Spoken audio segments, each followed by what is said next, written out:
Welcome to The Last Breakfast. Please enjoy the video. In this video, I will show you how to change your Nissan Altima key fob battery. First, make sure you have a small flathead screwdriver and a fresh CR2032 battery ready. A clean, well-lit area will make this task much easier. Remember to be gentle. Forcing the fob open can cause damage. We want to keep your key fob in perfect working order. Now, let's carefully open the key fob. Look for a small slot, usually on the side of the casing. Gently insert your flathead screwdriver into this slot. With a slight twist, the two halves of the fob should begin to separate.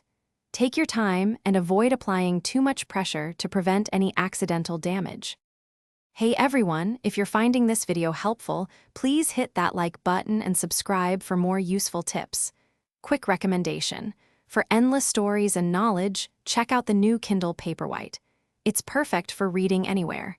You can find the link and other great deals in the description below. Now, let's get back to the video.